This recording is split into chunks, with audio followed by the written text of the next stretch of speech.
अरे इंदु, चाय बन गई क्या? अजी बना रही हूँ, बस मुझे थोड़ी देर दीजिए।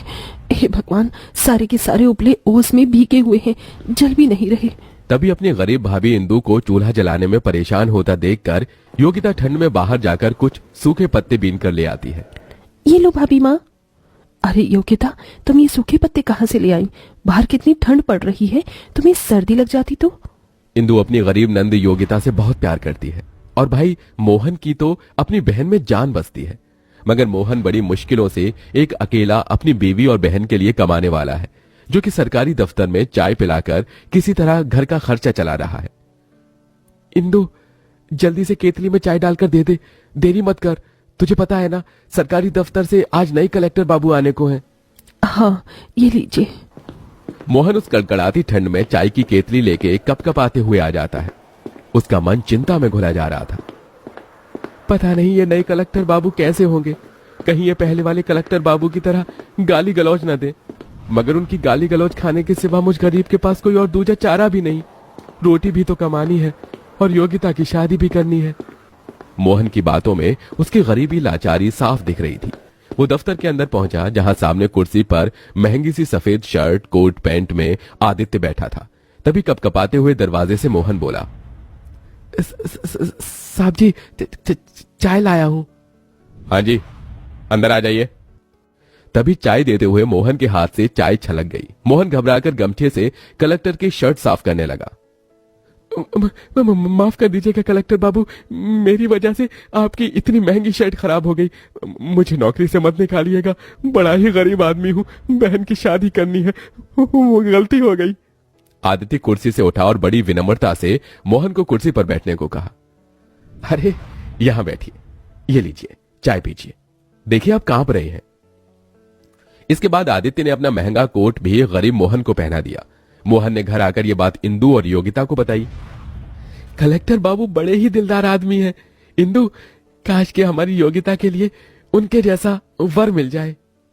तभी गरीब योगिता ने रोते मन से कहा, भैया, हीरे को हर कोई पाना चाहता है, मगर हीरा सबकी किस्मत में तो नहीं। एक गरीब की शादी एक गरीब घर में ही होती है। गरीबों की आंखों को महलों के ख्वाब देखने का कोई हक नहीं भैया, कोई हक नहीं। अपनी गरीब नंद के आंसू देख इंदु का दिल निकल आया। मोहन का भी मन दुखने लगा। गुजरते दिन के साथ मोहन बहन के लिए रिश्ते देखने लगता है। साहब जी, कल मैं चाय देने नहीं आऊंगा। क्यों मोहन भैया? वो कल बहन को देखने लड़के वाले आ रहे हैं। अगले दिन लीलावती अपने बेटे रमेश के साथ योगिता को देखने आती है। लीलावती मुंह में गुटखा चबा रही होती है। सुनो जी, लड़के की उम्र अपनी योग्यता से ज्यादा नहीं और लग भी गंजेरी भंगेरी सा रहा है। क्यों रमेश, लड़की पसंद है? हाँ माँ। ये लो जी, लड़के को लड़की पसंद है तो अब दहेज की बात पक्की कर लेते हैं। देखो जी, बेटे का दूसरी शादी है, ज्यादा नहीं मांग रही, बस चेन अंगूठी और एक फटफटिया दे देना। अम्मा बुलेट बोलो, बुलेट चाहिए मुझे। ये सोचकर कि रमेश जैसे शादीशुदा से योगिता की शादी करनी होगी, उसकी आंखें डबडबा गईं और इंदु ने बौखला कर कहा, चलो उठो दोनों माँ बेटे। सोचा भी कैसे कि मैं अपनी कुमारी ननंद की शादी एक शादीशुदा से करूंगी। ये सुनकर लीलावती अपने छिछोरेपन पर आ गई। अरे तेरी ननंद में सोने जड़े हैं क्या, जो इसे कोई महलों वाला ब्याह कर ले जाएगा? ओहो, दहेज देने की भी औकात नहीं। एक काम कर, गली का कोई कुत्ता ढूंढ कर दे अपनी गरीब ननंद की शादी। घर की बात घर में रह जाएगी। चल रमेश। तीनों एक दूसरे को देख बहुत रोए। मैं हार गया इंदु, मैं हार गया। अजी, हम तो अपनी गरीब ननंद के लिए अपनी तरफ से अच्छा घर द्वार देख ही रहे हैं, बाकी भगवान ने जो मेरी ननंद की भाग्य में लिखा। अगले दिन मोहन की तबीयत बिगड़ जाती है और उस रोज योगिता चाय लेकर जाती है। May I come in sir? तभी बिना देखे आदित्य कहता है, come in. Sir, how much sugar will you take in tea? जैसे आदित्य नजर उठाता है तो योगिता को देखता है। उसके कपड़े जितने फटे पुराने से थे, उतनी फर्राटेदार उसकी अंग्रेजी जिसने आदित्य का दिल जीत लिया था। I am totally impressed. इतनी अच्छी इंग्लिश। आप हैं कौन? मैं मोहन भैया की बहन हूँ। दोनों में काफी देर बात हुई। अगले कई दिन तक योगिता चाय लेकर दफ्तर आती। अब आदित्य मन ही मन योगिता को पसंद करने लगा और एक दिन दफ्तर में उसे अंगूठी के साथ कहा, योगिता, मैं तुम्हें चाहने लगा हूं, क्या तुम मुझसे शादी करोगी? बड़ी हिम्मत जुटाकर आज तुमसे ये कहने की हिम्मत हुई। मैं आई। माफ कीजिएगा आदित्य जी, मैं गरीब घर की लड़की हूँ, इतनी महंगी अंगूठी नहीं पहन सकती। योगिता बिना कोई जवाब दिए घर चली जाती है।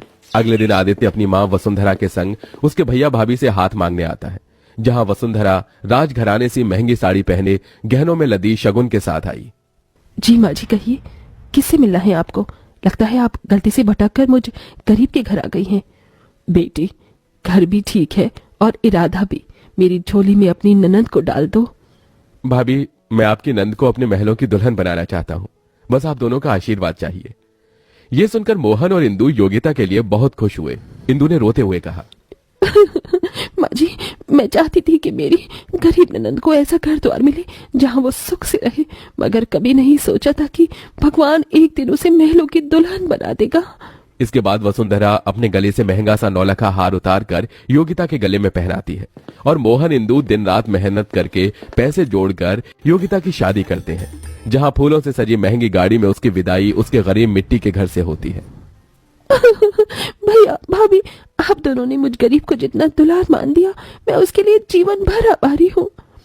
जाओ मेरी प्यारी ननंद, अपनी ससुराल जाओ। गाड़ी में बैठकर योगिता ससुराल आई, जहां महलों से बहुत दूर से ही फूलों की चादर उसके स्वागत में भर गई। योगिता, तुम्हें अपने ससुराल तक का रास्ता यहां से चलकर तय करना है। एक एक कदम बढ़ाने के साथ महलों की बहू बनी गरीब नंद की आंख से आंसू गिरे जा रहे थे, जहां महल के ससुराल के द्वार पर उसकी सास वसुंधरा और नौकर चाकर उसके स्वागत में खड़े थे। रामू काका, दूध की थाली ले आइए। अरे जी, लाया मालकिन, ये लीजिए। बहू, इस दूध में पैर रखो। बहू ने अपने पांव पर हाथ में रखे। वसुंधरा ने उसके पैर धोने के लिए हाथ बढ़ाया, तभी छलछलाई आंखों से योगिता ने कहा, माँ जी, ये आप क्या कर रही हैं? आपने मुझे सी गरीब को इतने बड़े महल की बहू बनाया, मुझे इतना मान दिया, मेरे लिए यही काफी है। बहू, तुम इस राजघराने की बहू हो और बहुएं लक्ष्मी का रूप होती हैं, और मुझे मेरी लक्ष्मी का स्वागत करने दो। ये कहकर वसुंधरा योगिता के पांव दूध से धोने लगी, जिसे देख उसकी आंखों के आगे अपने गरीब झोपड़ी के मायके में दुख में बिताए पल याद आने लगे कि कैसे वो ठंड में, गर्मी में, बरसात में जंगल से लकड़ियां काट कर लाती, चक्की चलाती, सड़कों से गोबर बीन कर लाती और फिर उपले बनाती। उस गरीबी भरी जिंदगी को याद करके आज वो खुशियों को देखकर योगिता की आंखों में खुशी के आंसू थे। धन्यवाद ऊपर वाले, आपने मुझ गरीब को आदित्य जी जैसा सुलझा हुआ जीवन साथी और इतना सुखी ससुराल दिया। इसके बाद योगिता अपने पति आदित्य के साथ कमरे में आ जाती है, जहां घुटनों पर आकर आदित्य कहता है, योगिता, ये अंगूठी याद है तुम्हें? ये वही अंगूठी है जो मैं तुम्हें हमेशा से इस महलों की बहू और मेरी दुल्हन को पहनाना चाहता था, मगर आज जाकर मुझे वो हक मिला है। योगिता खुशी से हाथ आगे बढ़ाती है और आदित्य उसे वो अंगूठी पहनाता है। तुम खुश तो हो ना? हाँ आदित्य जी, मैं बहुत खुश हूँ, मगर एक गरीब को इतना सब मिल जाए जो उसने कभी सोचा भी ना हो तो एक ख्वाब सा लगता है, क्योंकि एक सुखी ससुराल पाने का सपना हर लड़की का होता है, मगर हर किसी का पूरा नहीं होता। मगर मैं उनमें से एक गरीब हूँ जिसे वो ससुराल मिला है।